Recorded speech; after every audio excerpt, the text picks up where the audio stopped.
I'm back! Finally! It's been so long and I'm really chatty, so this might be a really chatty video vlog update thing, but welcome. Hi. Hello, I'm Marina, that one girl that likes to talk a lot about houseplants, and welcome to Millennial Planter.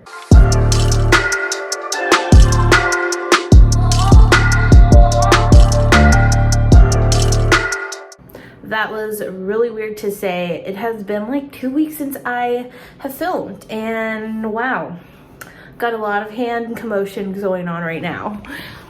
So if you missed on my community tab, my AC was out for over a week and it was rough, y'all. So we actually had a little AC unit to go downstairs and we had fans. So downstairs stayed like between like 75 and 80 degrees. It wasn't too bad if we were like not doing anything, but once like I had to cook and stuff, it was just miserable, especially upstairs in the plant room. It stayed probably consistently at 90. I think on my hygrometer, like thermometer thing, it read 91 as one of the highest, but the humidity was so on point. It was like 80 degrees, 70 to 80 degrees consistently up here. And y'all, my plants, especially my Hoya, absolutely loved it. However, I did not do a lot of watering. It was just one of those times where I would come up here for like 2 seconds, and if I saw you were limp, then I would water you. And I even think there's some Hoya I didn't even water for that entire time that my AC was out. So I have a lot of watering to catch up on, but I do want to share a little bit of like updates because some things just really popped off, especially aerial roots. Oh my goodness, I have learned so much from my AC being off. And I think the biggest takeaway from this past week is that, and you know, this is like a really big reason on why plants do so well outside. A lot of these tropical plants just love the heat, and it's like, duh, of course they love the heat. But you don't ever hear people talking about like raising the heat in your household, which isn't really like, I guess an ideal thing because people like their houses to be somewhat cool, especially if you live like down south like me and it's just really insanely hot. But you know, like your humidity can always be right, your watering schedule can always be right, and then still you're not getting aerial root growth like me, or maybe you're just having plants that are just stunted in their growth, and it's because they just want to be super hot and super humid. So like mixing those two together, I don't know why I never really thought about heat specifically, but wow, yeah, it really made a difference. I have no clue how I can make my plant room warmer, because I don't want to add like a heating thing, because then that's going to take up all of the humidity. It's going to like zap up the humidity if I add some sort of like heating warmer. Why can't I think of the word?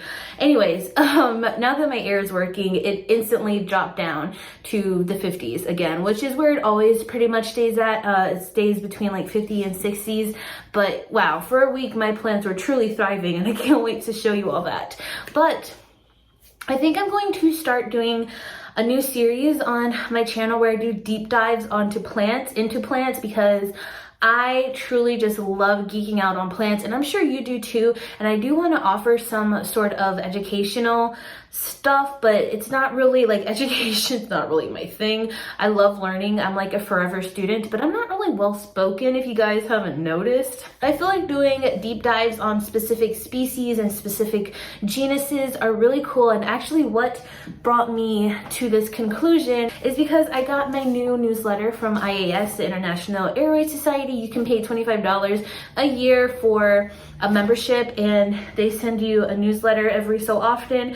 And this time it is containing 2 articles, but the first article is the story of the botanist. I think he's a botanist. What's his name? Huepi Monen, and how he found Philodendron Upii, and it is really fascinating. It's so crazy what these people do, what these botanists do to find these plants. So he basically found it in French Guiana, which is a really small country in South America, like 275,000 people in this country. That's how small it was. He was even in a smaller, more isolated region of this country, and and he goes on a canoe for 2 hours and sees this really huge philodendron he's never really noticed before, and it was in a giant anthill. So of course he ends up like getting a cutting of this plant and fighting off all of these thousands of ants. They were like all over him. They were in his canoe. He ended up like dragging the philodendron cutting with him and kind of like waterboarding the ants in the river, and eventually they all went away. And in the end, he brings this philodendron back to his house and he water propagates it, which I think is just so, it's so cool. You know, we talk about all these propagation methods, and moss and perlite and fluvia, stratum fluvia is like the new thing I've been seeing, and pond. And here we are, this botanist from the Netherlands just propagating a huge mature philodendron in water. It's just really, I don't know, I just thought that was kind of comical, but really cool at the same time. But it's because of him that Philodendron UPI is in cultivation today and being tissue cultured in Thailand from this one 8-leaf plant that he had found.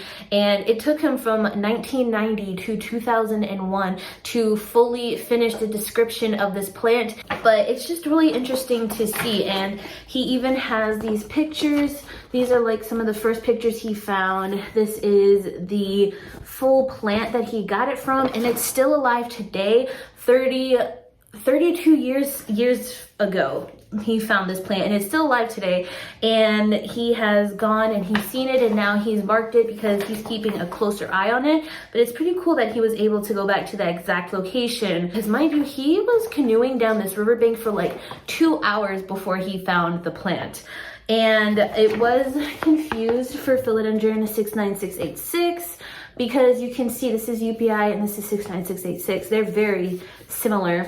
Fun fact that I didn't know about, 69686 was actually randomly found in Roberto Burle-Marx's garden, who is also an extremely amazing member of the plant community back in the day. I don't think he's around anymore, but he was a conservationist. He was a landscaper. He changed a lot of the landscaping concept in Brazil, and he had this massive garden. And you know, Burle-Marx Fantasy, variegated Burle-Marx, regular Burle-Marx, those are all named after him. But he had so many plants that he has found, and so many plants that have just randomly popped up in this garden that a lot of people don't know to this day if they were just natural cultivars that happened in his garden or how they came about, but somehow he got a hold of them.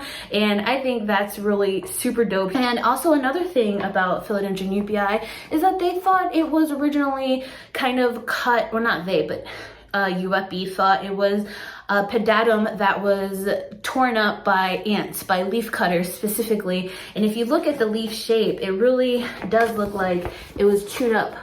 But then it wasn't until he took a look at the plant, the full established plant, and realized that that is the natural shape of the plant. You know, he noticed all the leaves, and that's just how it looked. And I really thought that that was cool. If you look at these pictures, I don't know if it'll show up, okay, but you can see how tattered those leaves are.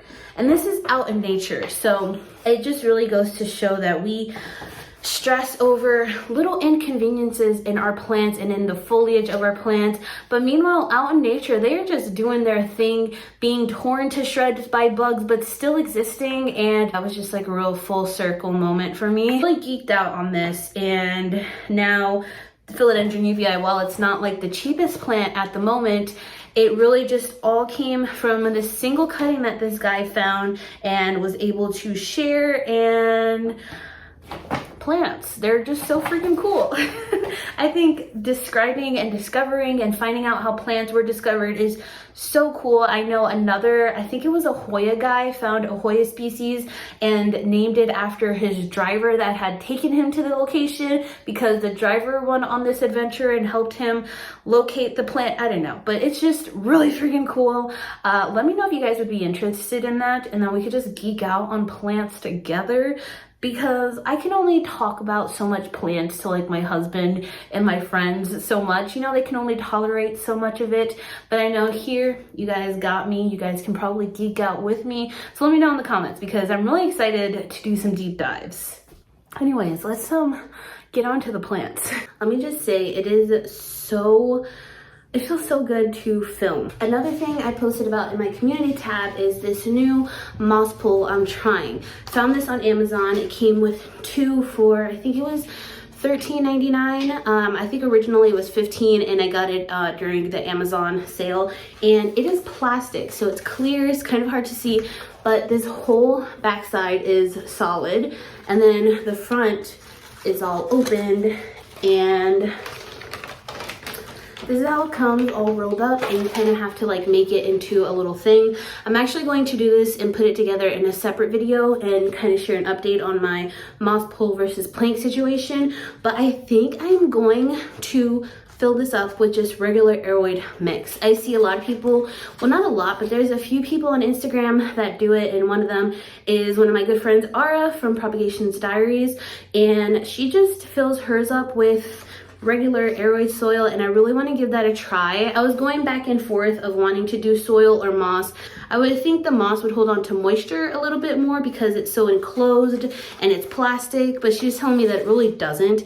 And that's the biggest problem I'm having with my moss poles. They just dry out so quickly, and I don't have time to water them every 2 or 3 days. So I'm going to give soil a try. So if that's something that you're interested in, you're gonna wanna check out one of my next few videos, because I'm gonna be doing this soon. I'm still deciding on what plant I want to plank. What would I call this? I can't call it a moss pole. I'm still deciding on what plant I want to climb. So once I figure that out, I'm gonna make a video and share updates. I also ended up finding thrips on my plants, on a couple of my philodendrons, like always. It's always the philodendrons that get thrips. So I ended up throwing away one of my propagated silver swords because it had the most thrips in it, and I was just not dealing with it. But for the most part, everything else is okay. So one piece of sad news is that my philodendron Florida Ghost, I ended up breaking on accident. I was filming a reel for work and it just snapped in half. So I ended up cutting it completely back, and these 2 pieces have rooted. I had 4 pieces total, and I got rid of, I had a total of 5 pieces, and I sold 3 pieces, and these 2 need to be potted up because they're pretty much rooted at this point. And this is the stump, and the stump is actually already coming out with a new growth point. That was so fast. I'm excited about that. So I don't know what I'm gonna do with these 2. I might maybe do a giveaway for one of them. And my philodendron, or my Hoya elliptica, that I potted up in one of my last videos, shooting out some new growth. The Stanleyanas, or the Siltibacanas that I potted up, a lot of them did die off like expected, but some of them do have new growth. And I ended up winning a giveaway on Instagram from one of my favorite pot makers, and she gave me some plants as well. So now I have a variegated Stanleyana again. I had one of these in the past and I wasn't too crazy about it, but this one's already growing for me, so maybe I'll like it. But this is the pot I ended up winning, and I am obsessed with it, and I'm obsessed with everything that she creates. So I'm super honored that I won that giveaway, and now I have one of her beautiful planters. Her name is True Pots. Well, her name is Chloe, and she's from True Pots. I will have her Instagram link down below. Definitely check out her pottery if you are into handmade pottery. She also makes some really dope coffee pots and just a little bit of everything. I paired it with my Philodendron Majestic, and look at that beautiful new leaf it's putting out. So exciting. Also, my Hoya Coronaria and my String of Hearts have decided to become a couple and just grow on each other, and I'm not going to disturb them, at least not yet, because Coronaria is truly happy, living her best life right now, growing these adorable little leaves. And a lot of my plants, a lot of my Hoyas, like I said, just took off. Look at this long tendril there. This is, what Hoya is this? This is, oh, my Hoya versiculata. I forgot, they reclassified this. And yeah, that one's gone all the way up there. My Hoya pseudo something or another, is growing like crazy. My Hoya variegated Hoya obovata is finally putting out some new growth. I'm afraid this one might have some sort of mite problem because it has taken forever to grow, but I'm not ready to cross that path yet. One of the newest leaves it put out, look at how big. It's not as variegated, but it's still super freaking cute.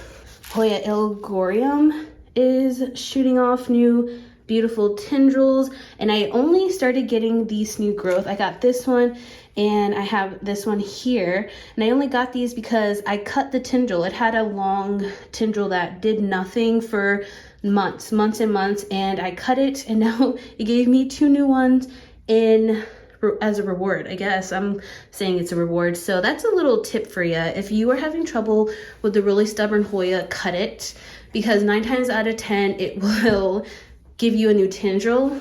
But sometimes, like my Hoya calistophylla out here, I did the same thing and it didn't give me a new tendril, but it has given me a lot of new leaves. So it's put out maybe 4 new leaves since I've cut it, but I do want another new tendril. This is one of my slowest growing Hoyas. I have my Hoya lacunosa currently in bloom. Look at that beauty. Oh, it's so freaking cute. These have a really light floral scent, really nice. My Hoya DA70 is also blooming right now. And these are my favorite because they smell like butterscotch. How freaking cute are those? And they're super juicy. You can see all that sap. So now we go down here and check out that Hoya Sarawak. What? It's insane. I love this Hoya so much, but look at those aerial roots it gave me. All of that just from the heat being risen up in here. And then my Anthurium dorayaki was always really floppy, and you know, I've talked about cutting it, but I'm not ready to cut it just yet. But I did prop it up and I trellised it because I just think it looks better and it's easier to store, because before it was just taking up a lot of awkward space. So I used one of my trellises from Tree Leaf and I propped it up. I just took the really long floppy stump and propped it up, and now I love it, and I'm excited to see how that new leaf is going to grow. It's gonna be really interesting, and it also shot out that new leaf really quick once I supported it, which is really interesting. Oh, and speaking of anthuriums, I cut off both of my queen's leaves, so she is now in the one leaf club, and her leaf is still really like wonky. As you can see, I don't know what this is about because none of her other leaves did this, but it's still in really good condition. I'm shocked it hasn't gotten tattered at all or yellowed or crisped at all. It is still beautiful and still soft, so it's still hardening off. I'm thinking maybe once it hardens off, it'll start to straighten itself out a little bit. Keep y'all updated though, but it is massive. Now we can go down here and look at my crazy elbow. I think it's going to start doing a pattern. I've seen a few people's elbows do these patterns where, like, sometimes I know one girl, she has an all green leaf and then the next leaf is a straight half moon, then the next one is all green, the next one is a straight half moon. So I feel like that's where this one's headed. Like, you're gonna give me a marbled leaf and then an almost all white leaf and then a marbled leaf and then an almost all white leaf. But this is insane. I have no clue what caused all of this white so far, but like, look at that. That one browned so quick, which is typical of these all white leaves. And I just noticed this painted lady leaf. So what I'm thinking, I need to do something about this melanochrysum because it has outgrown that plank. That new leaf is going to be past the plank. And I was thinking of doing the new moss pole thing for the melanochrysum, but the only thing that I will have trouble with is these aerial roots are so hard to come out. So getting it to climb will probably be a hassle. But I don't know. I don't know what to do. Or maybe I will do my Splendid. Look at that new leaf on the Splendid. Because Splendid's new leaves are just, they're so easy to size up and so rewarding. By the way, all of this is just moss. It's not thrips. I always think it's thrips, but it's not. And my Varicosum, oh, that new leaf is beautiful. I'm telling y'all, I haven't really spent any time with my plants, so this is pretty much the first time I'm admiring all of this new growth. Bernopatia, look at those aerial roots. I need to attach that. I want to start getting some more mature leaves on this one because this, I don't know what this is, but this is not what you're supposed to look like. Also, look at those aerial roots on that squammy. Once again, all of that is just from it being so dang hot. It was mind-blowing. I saw all of this crazy root growth once the heat was raised. Same thing with my Mexicanum, that just went off. That actually looks kind of creepy, not even gonna lie. Check out the newest leaf. No, this is the newest leaf. Wow. It's massive. And it's still soft. You can see how glossy it is. Wow. I love this plant. I know I say it all the time, but I do. One little sad update is my Anthurium radicans luxurians hybrid. Look at that. I told you I can never keep these leaves going on this plant, and I don't understand. This always happens. This leaf was doing so well for so long. I guess I'll blame the heat on this one because Anthurium really don't like to bake like that, but that was really disappointing. And she clearly needs a water. My Campo, I'm gonna put my Campo on something. Maybe I'll put it on that new moss pole. I don't know. In true Gemini form, I'm just being so indecisive. But I need to decide. I want to mature my Campo. So that's an option. And Hoya obovata, absolutely going off. Look at all those aerial roots also. And I also got this new adorable little cactus. And it's blue. How freaking cute is that? I figured now, since I can actually keep cacti and euphorbia alive, I can get a little bit more. Like my white ghost, I upped the watering on her and she has just been taking off. I'm so proud of this plant. Look at those little arms. They're so freaking cute. And same thing with that one, that euphorbia back there. That one has grown a lot once I upped the watering. Can't say the same from Astrophytum. That one I'm still struggling with. But if you look at my old man cactus, all of that here is new growth since I've had it. It is skinny because it doesn't get too much light, but it's grown a lot, and I'm so excited. I really love cacti and euphorbia, but I always killed them, and now I think I got the hang of them. But I think I'm gonna leave it there. It feels great to be back. I feel I missed recording videos. You know, this whole thing kind of happened in a good time because I was really burnt out before all this. I was getting that like really burned out feeling that was like creeping in, and when I burn out, I like burn out hard. And now I feel rejuvenated and well rested, and school is about to start. My kids are gonna be back in school next week, so regular scheduled videos are gonna be coming back, and I'm so excited. I hope you all have been doing well. I hope your gardens have been thriving, and let me know what kind of videos you want to see for the next few months. I love making videos you guys recommend, and yeah, I hope you all are staying safe, staying happy and healthy, and I will see you all in the next video. Bye.